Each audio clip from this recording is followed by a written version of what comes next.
암은 비정상적인 세포들이 통제를 벗어나서 성장하고 전이 되는 특징을 가진 질병을 뜻합니다. 종양이라는 것을 인식할 때는 약 1세제곱cm, 10억 개의 세포가 모인 상태에서 1기라는 진단을 하게 됩니다.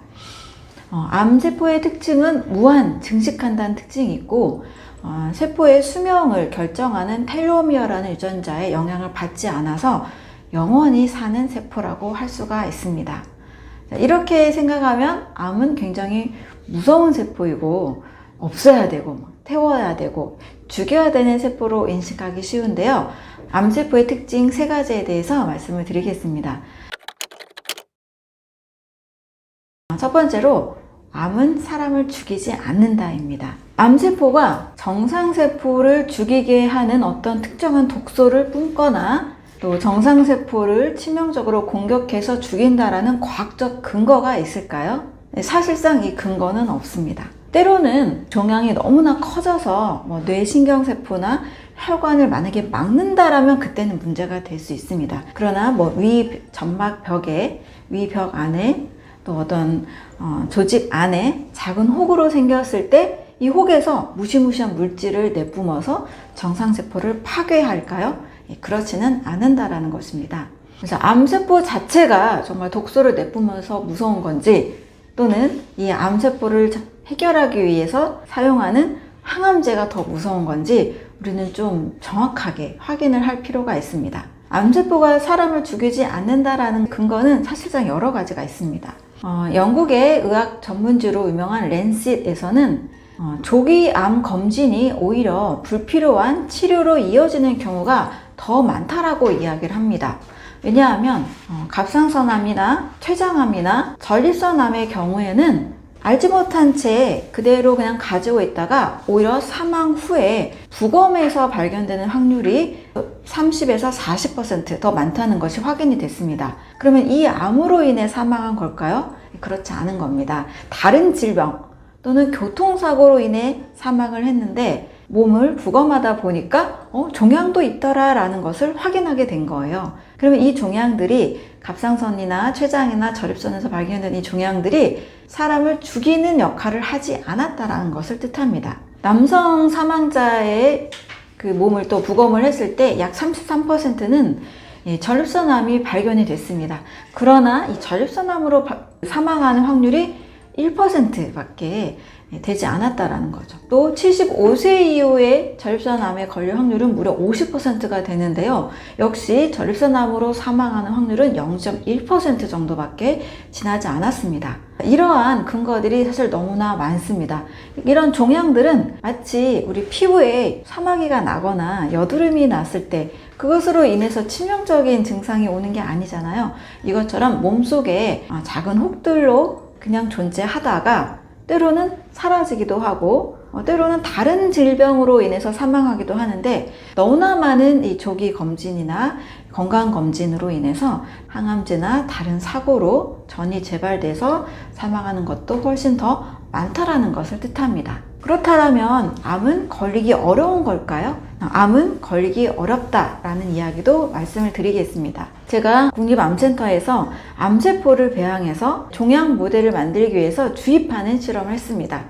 이 마우스는 오히려 면역력이 더 떨어져서 암에 걸리기 더 쉬운 모델입니다. 왜냐하면 면역기관인 흉선을 제거한 마우스입니다. 이 마우스는 면역력도 더 떨어져 있는 상태고 최소한의 이 혈액에 있는 백혈구 정도 또 림프 기관밖에 없는 상태입니다. 아주 중요한 면역기관인 흉선이 없기 때문이죠. 이 마우스에 암세포를 심습니다.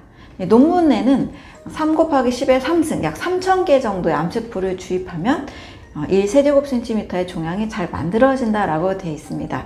저도 이 프로토콜대로 암세포를 세서 동물의 피하에 이제 종양 모델을 만들기 위해서 주입을 했습니다. 그런데 실험이라는 게 잘 진행이 되면 좋겠는데 제가 3000개의 암세포를 주입을 했는데도 불구하고 동물의 이 피하에 동그란 이 종양이 생기는 게 쉽지 않았습니다.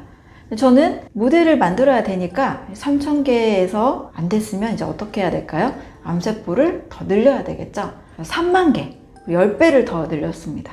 그런데도 한 2, 3주가 지나도 이 종양이 잘 생기지 않는 거예요. 자, 이런 식으로 3만 개, 30만 개, 300만 개, 제가 무려 3천만 개까지 세포수를 늘려서 겨우 종양을 만들어냈습니다. 이 마우스는 100g도 안 되는 아주 조그만 마우스거든요. 이 조그마한 마우스가 300만 개의 이 암세포들을 어떻게 했을까요? 최소한의 면역력으로도 마우스는 암세포를 처리했다는 뜻이 됩니다. 암세포를 좀 넣는다고 해서 암이 쉽게 걸리지는 않는다라는 겁니다. 사람의 몸도 원래 암이 잘 생기도록 만들어진 몸이 아니라는 거예요. 옛날에 비해서 요즘 사람들이 훨씬 암에 많이 걸리잖아요. 그 이유는 뭔가 환경이 많이 바뀌고 다양한 요소들이 암이 생기기 쉬운 토양으로, 몸의 체질로 바뀌었다는 뜻입니다.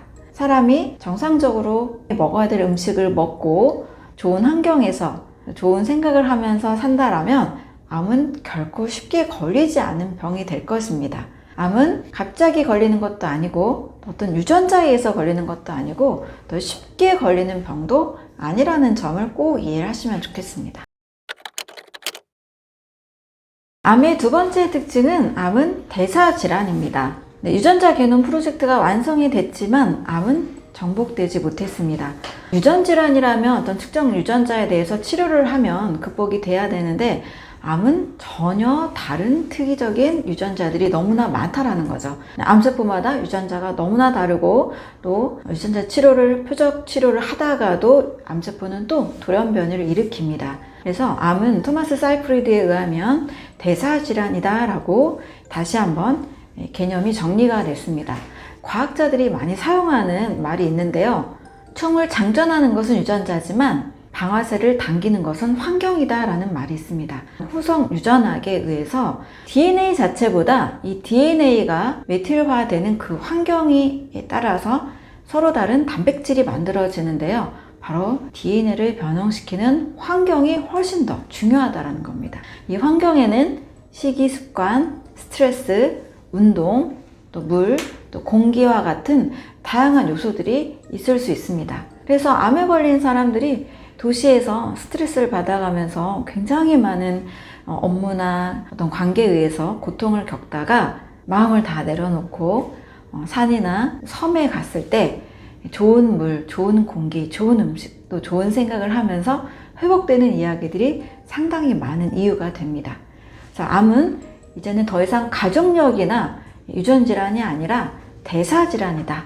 그리고 후성 유전학에 의해서 환경을 바꾸면 우리 몸의 DNA는 전혀 다르게 발현이 된다는 것을 꼭 이해하시기 바랍니다.